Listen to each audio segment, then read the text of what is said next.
This week on Past and Presents, we're leaving the college part of the Bethel campus and diving a little bit deeper into the history of the institution. Bethel started as a Swedish Baptist immigrant seminary. We'll talk more about the seminary later, but we should start by talking about the Swedish Baptist immigrant experience. Swedes came across the Atlantic Ocean in huge numbers between 1850 and 1930, about 1.25 million in that time period. Some of them were seeking economic opportunity. Some of them were actually trying to dodge the draft at the time. The people who founded this place largely were fleeing religious persecution. Because they were Baptists, they didn't fit very well into the state church system. They were hounded out of Sweden and started to found churches in the Midwest, especially in the early 1850s.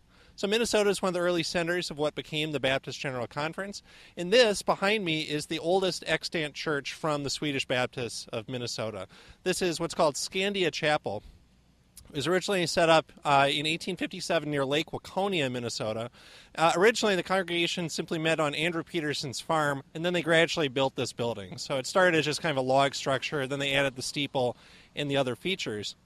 So it now stands on the campus of the seminary. It moved up here in 1973. They put it on a flatbed truck and moved it up and had a ceremony to rededicate it. But it is one of the oldest surviving churches in the state of Minnesota, and a good reminder of our roots as we go about our business here in the 21st century.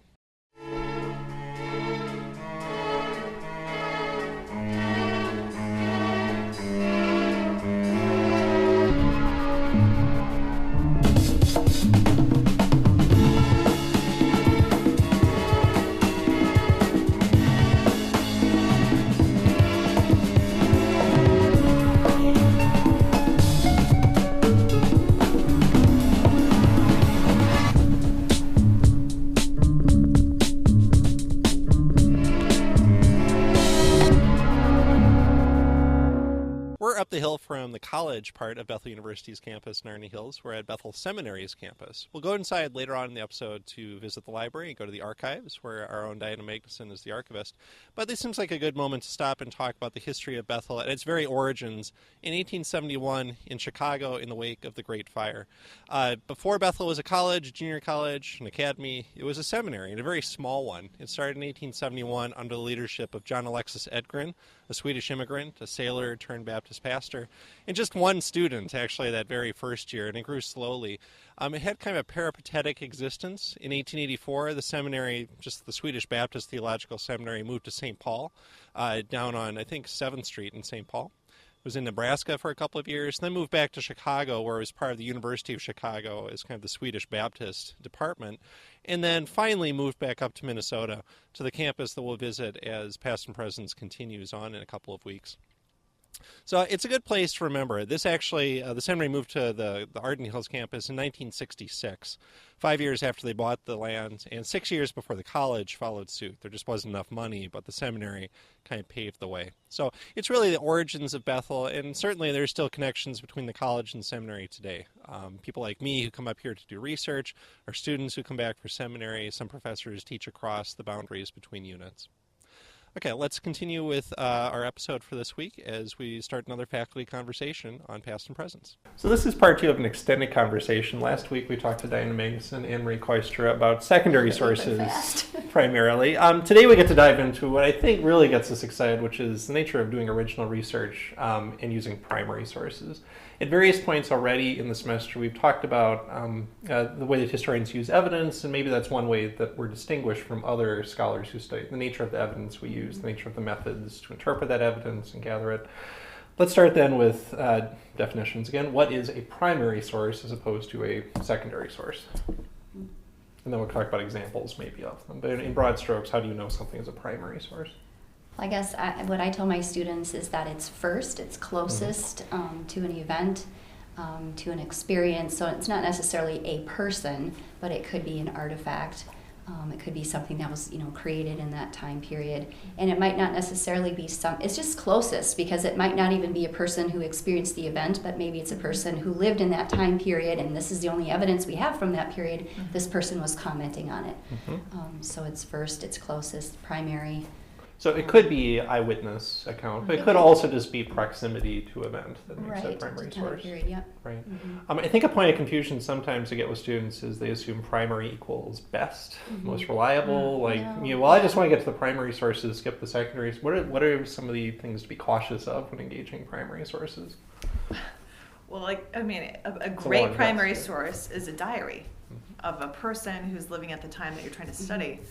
Well, that's a great source, except that it's also just one person in one moment, and it doesn't represent necessarily a diversity of other people who are also experiencing that moment or have something to say about that. So it's a great source, but it's just a teeny tiny piece of a much larger issue. Well, and I say to students, they're like, well, diary, that must be a great source, a perfect source. And I say to them, well, think about your last postings this week or your last tweets. How honest were they? What kind of perspective were you trying to create on Instagram? What kind of photos do you post? And if this is the only evidence that future scholars have, how might that skew their perspective of your life?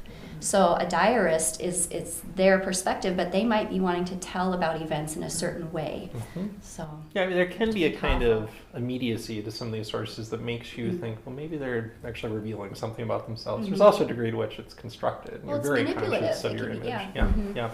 And also, I sometimes in senior sem have showed articles from legal journals talking about eyewitness testimony, because we assume, well, that's it. If you got eyewitness cases, turns out they're actually highly unreliable and they're not even trying to be dishonest, but they've got a certain perspective and they're missing everything. The same thing happens with primary sources too.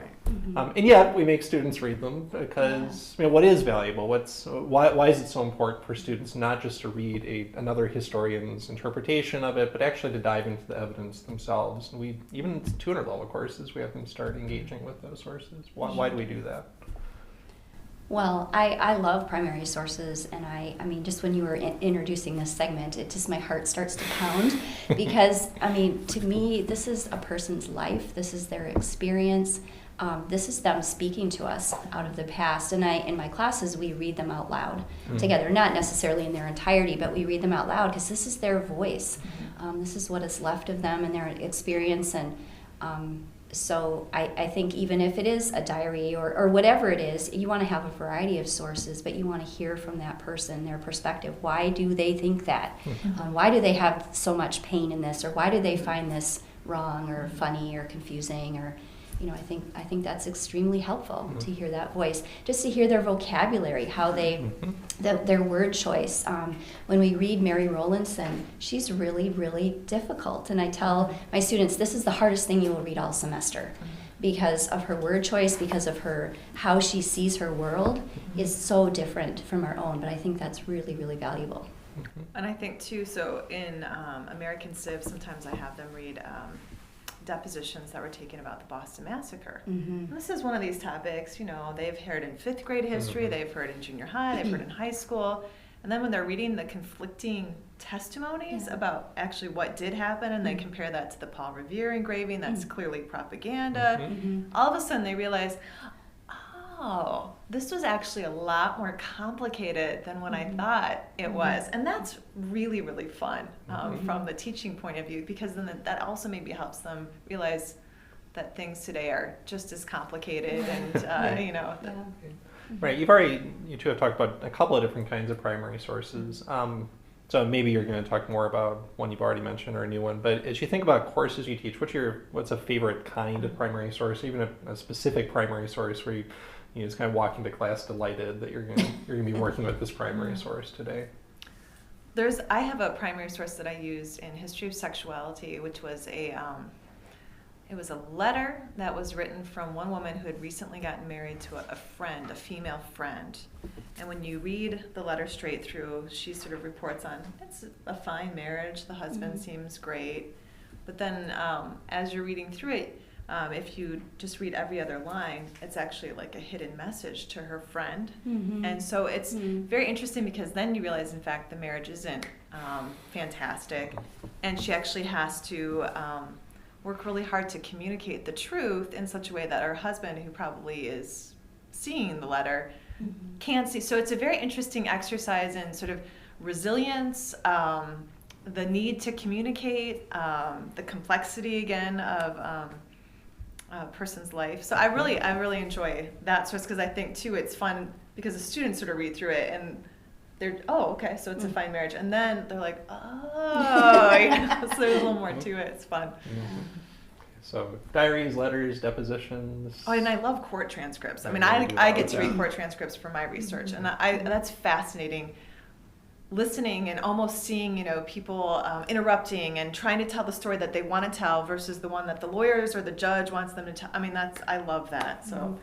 Well, I'll just use one that I mean is one of my favorites. I have many. Whatever is the one for the day is my favorite, but I like to use census data and census manuscripts, and they tell a story.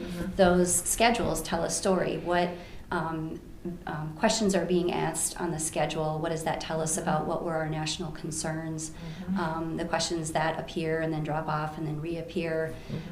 Who's doing the enumeration? What and the terminology used. The terminology, and then what does the data, the aggregate data, show us? And then now, how do we use it so differently than the purpose for which it was collected? I keep reminding students this is for reapportionment, but we never think of that anymore, except when our district is going to lose a seat. But so anyway, I love that primary source, and it's not one that is obvious to students.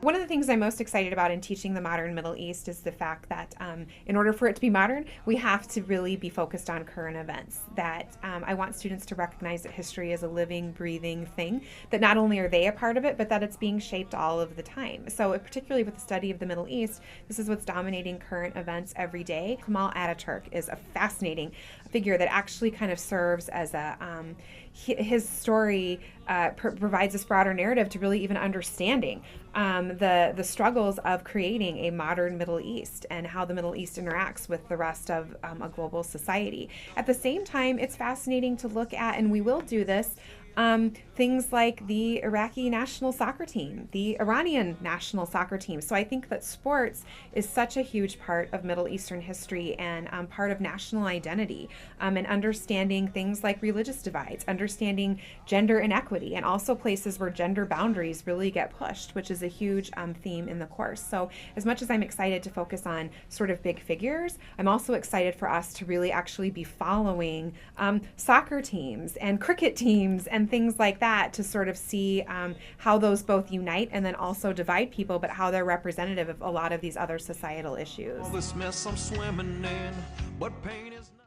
We've moved inside Bethel Seminary to the library at Bethel. We'll actually be going upstairs to visit the archives as we come back from our next segment. But I thought we'd stop outside the Carl H. Lundquist Library to talk about Carl H. Lundquist.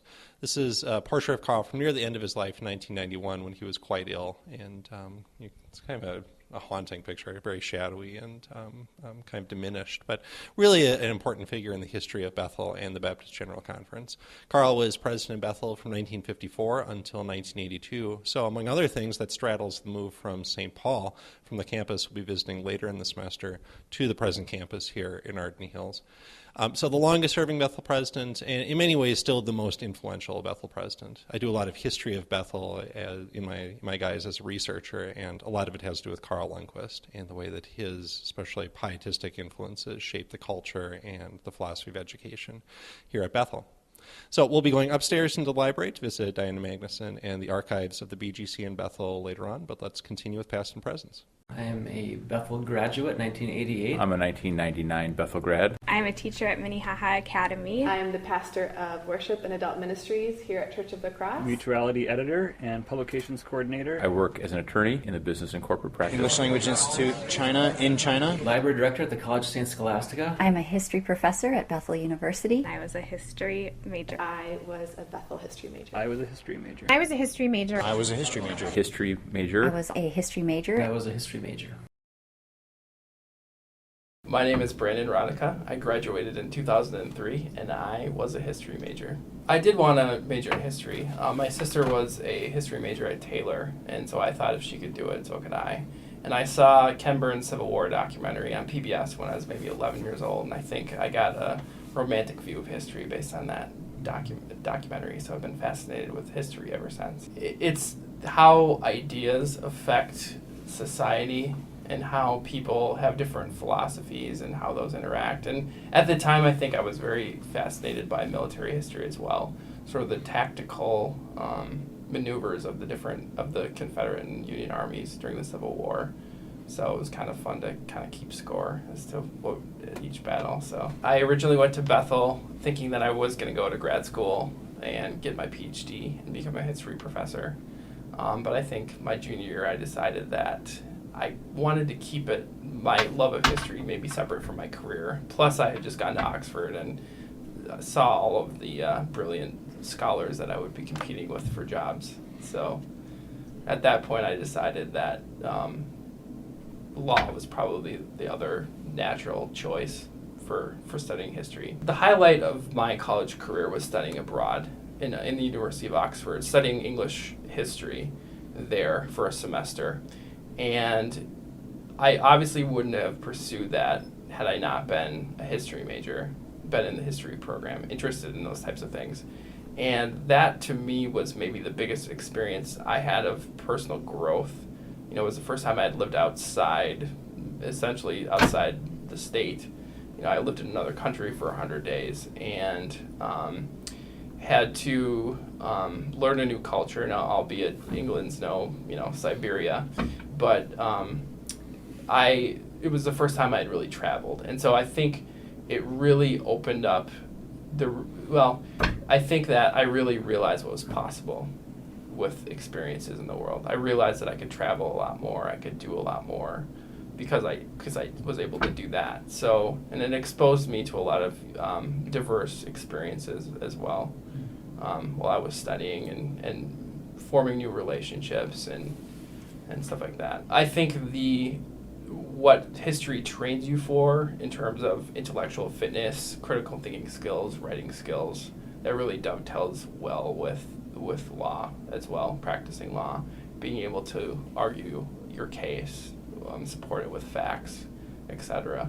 So, it is a very natural course of study for people that are going into the law field. And I think what prepared me for law was being able to process a lot of information at one time and critically assess it and write about it very clearly. So you really hone your critical thinking and writing skills in particular. And that actually helped me, I think, right onto law review after my first L year. I was sitting in my third year in law school in my estate planning class, and that's my final year of law school.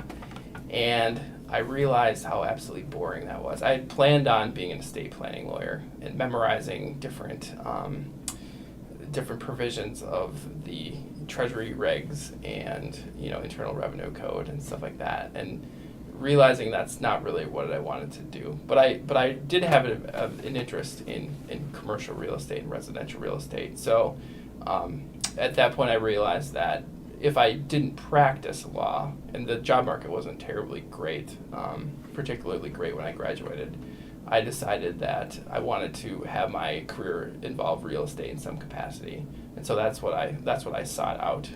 And then after law school, I had a job with a company that did site acquisition and identification for cell phone sites.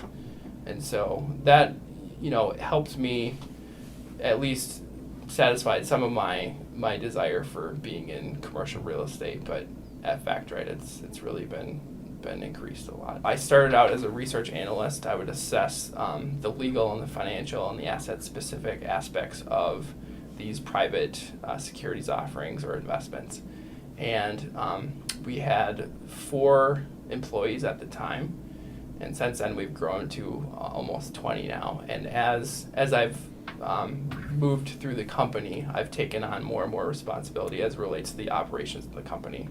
So I still act as sort of a part-time analyst on these securities offerings, but I also oversee other analysts in their work, and I participate in sales and marketing with the company.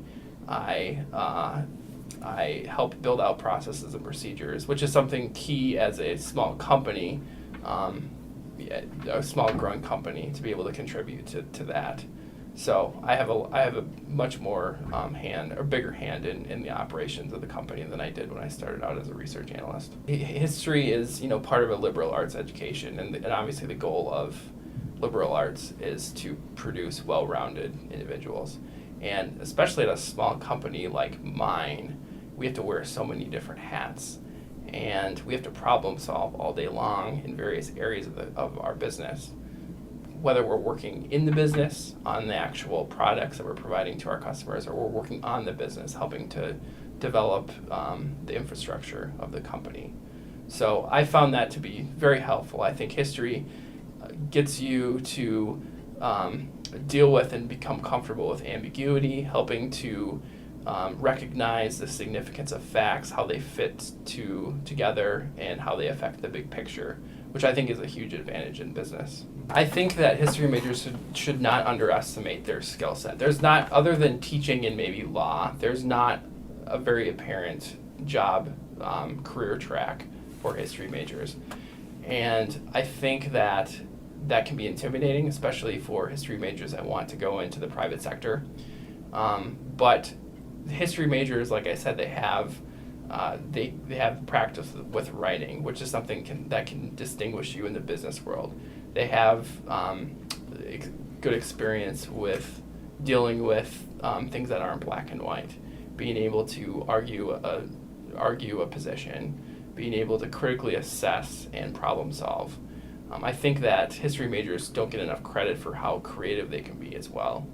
So I think that any business would definitely appreciate the things that a history major can bring to the table in those regards. I would say enjoy it. I mean, I think college is a great opportunity to learn stuff that you want to learn and really enjoy classes and just really relish the opportunity to study at a good school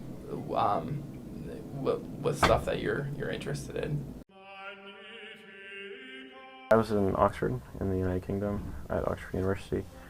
There's a program called Middlebury Center for Medieval and Renaissance Studies. It's affiliated with Keble College, which is one of the constituent colleges of Oxford. I decided on Oxford first. I mean, it's Oxford. In terms of an international university that was English-speaking, it's probably one of the best choices you could make. I was also really drawn to the tutorial system there, as opposed to classwork that we have in the U.S. Oxford functions by really just one-on-one meetings with your tutor, as they're called.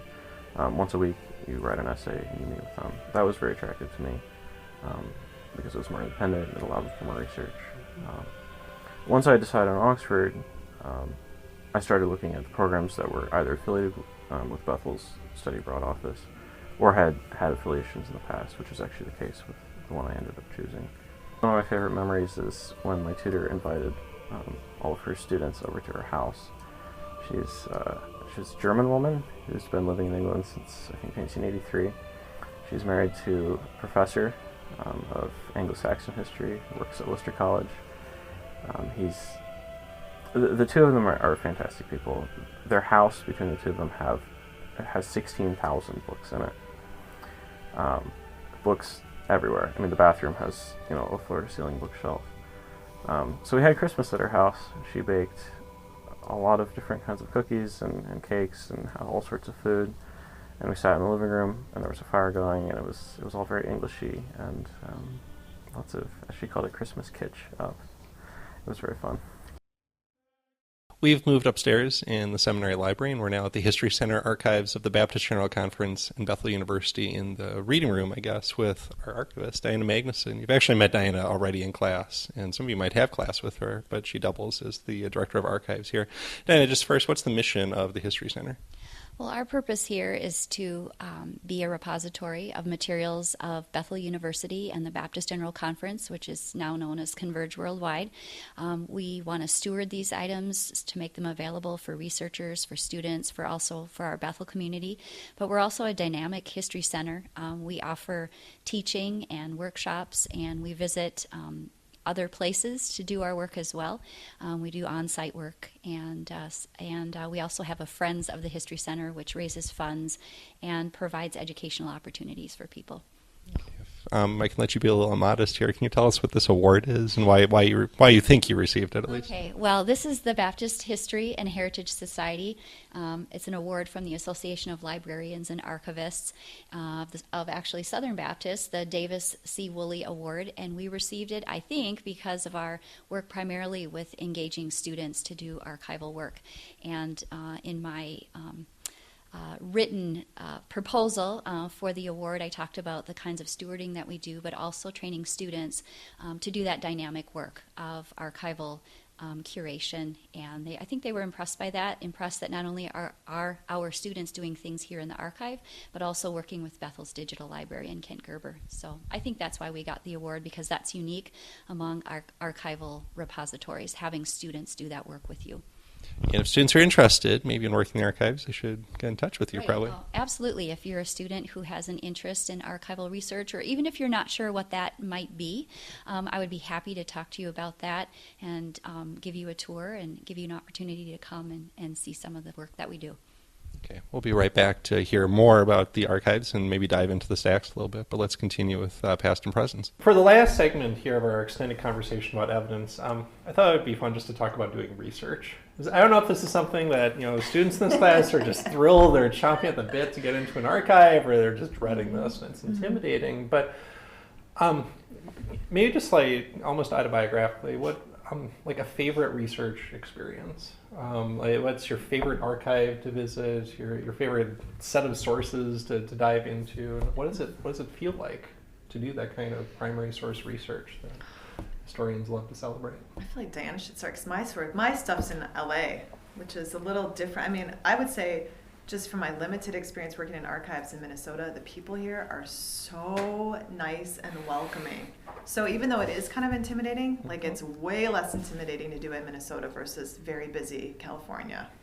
But well, when you said favorite experience, I'm thinking of my experience at the National Archive in Washington, D.C., and now it's in Maryland where I would go and do my work. But I just enjoyed the experience of going through security and going up the elevator, and it's really old. We were in the original National Archive building, and the research room, the desks are really old. You have this, I have a replica of the lamp in my office. I loved turning on the light. I liked going through the finder's aid, choosing my thing. It was like Christmas, what's it going to be like? What's it going to be like? And having them wheel it out to you. But just getting into the sources is just so exciting to, again, be touching these things that people created. I felt like I could have done a whole article on the changes in the paper clip, the way that we affix paper. We have the pin. There's just like the brad. Was used, all these different things across the years, penmanship, the way memos are organized, who's doing them. But then just the evidence and trying to build your case for whatever it is you're looking at. Yeah, I love how physical it is. Yes. I remember thinking that about the way you bind documents together, but when I was doing research on World War II era things and going into our national archives, but especially getting to like French and German ones, and what's wrong with this paper? Well, it's discolored, and it's partly because it's aged and it's decayed, but it's also partly because they're out of paper and they're using substitutes for it, and you had some sense of the scarcity there. I think we were talking earlier, I think, Diana, you were talking about the nature of when you study primary sources, it's something that it's come from someone's life, right? Yeah. I mean, and I've sometimes thought, being a historian, it's like you're encountering relics. In the same way that medieval Christians thought that the saints left behind these physical reminders, and they're imbued with holiness. There's a little bit of a sense, not to make it sound too dramatic, but there's a little bit of a sense of the sacred, of encountering, this is someone that was, it was important to someone, and if each life is sacred and important, it almost makes me a little cautious to just to handle it, but there's something a little bit holy about walking into it. Well, and to respect, I don't know, I guess I feel like I would love to be able to convey that to students, to be respectful of the past and to approach it with respect. And I'm just kind of laughing about one of the encounters I had that felt like a holy encounter of an enumerator procedural handbook. And we didn't even know these existed. I actually discovered it in the archive, and that was such an exciting moment because I kept thinking this had to exist, but we never could find any evidence of it. And when I came across it, that of course was fun, that finding, but then holding it this was something that somebody carried around with them and used and consulted, and the real artifact. So it was kind of cool. I know that sounds totally nerdy, but this is a safer nerd space. I'd say my experience is so different because for a lot of my work, it's trying to recover people, usually through the lens of other people with very clear agendas. And so I'm trying to find the criminals, basically, and trying to figure out what is their motivation, how are they doing what they're doing, and their voices are often being suppressed. So I guess my favorite moment was when I was reading an appeal, and the difficulty of actually getting access to the appeal in the first place it's a story in and of itself. But I was able to read a madam's letter to the judge about why she should in fact get a new trial and why the trial was a travesty of justice. And that was a unique glimpse. I don't think I actually was able to hear her unmitigated voice until that point. And so that was kind of an interesting experience. Well, I think those moments of discovery are really important, almost like epiphany kind of moments. Like you've been waiting for. But the flip side of that is there's a lot of scarcity in doing research. And you're sifting through things, and you go days without finding what you want to, and maybe you have to leave and you still haven't found it. So patience seems like an important virtue for historical research. Right. One of the things that I do, and it works really well in my early American history class, is we listen to several podcasts of historians talking about the process of doing their primary source research. And to a student, they're completely blown away by how long these scholars have been working on this one book. It's 10 years, it's 8 years, it's 15 years, and students are trying to do something in 3 weeks and at the last minute, kind of thing. And they don't realize that it might take you several years going through court transcripts, and then you've got to organize it all, figure out your hierarchy, your structure of that, and that's a whole other thing that is time-consuming that I don't think students think about when they start out on a research project, is how do you handle all your primary source evidence and make it coherent, have it make sense. And how do you stay be able focused? To look, how do you stay focused and look for patterns? And you're constantly being drawn away from things. So. Well, I think we're going to have time for this conversation, but I would encourage students to continue the conversation. Like, I'm glad we can film these things, but talk to people like Diana and AnneMarie and Amy and myself. Ask us about the research we do, even if you're not in it. You might just want to learn about the method. How do you kind of organize that information? How do you stay focused and task? Because I think this is just the tip of the iceberg with all these conversations. We're back in the archives of the History Center. Diana, can you just give us a brief 1-minute tour of what we're seeing around us? Sure. This is our records room here, and in our room we have biographical materials on people who have served either at Bethel University or in the Baptist General Conference. We also have records of the college in every incarnation of the seminary. There are periodicals and thousands of records on our conference churches, those that are active and not active. There are also the presidential records. There's quite a collection of hymnals that we have here. There are films, there are slides, there are photographs. These are the things that you can see and you can touch. The things that we also have in our collection that you don't see here are things in the digital library. We also have some things in deep storage, but the things that are accessible to our patrons are here in this room and then also in the digital library. So one thing we should mention to students is this is a really important resource as you do primary source research yourself, and there's actually a scholarship available to students who do especially senior seminar. So this is early in students' careers, but you want to pitch the Carl J. Carlson Scholarship? Right. The Carl J. Carlson Scholarship was founded by the Carl J. Carlson family. Carlson was past dean of Bethel Seminary, and the family wanted to encourage juniors and seniors to do research, primary research in the archive. And so, and there are so many topics that you can choose from. If you're not sure what kind of a topic you'd like to do, I'd be happy to talk with you about that. We have examples of students who have done their work here. We also have examples of people who have come from other institutions around our globe who have done their research here. So it's a great resource. Super. So for a couple of reasons, you should talk to Diane if you're interested either in doing original research or working in archives. This is really a great connection we have for our students.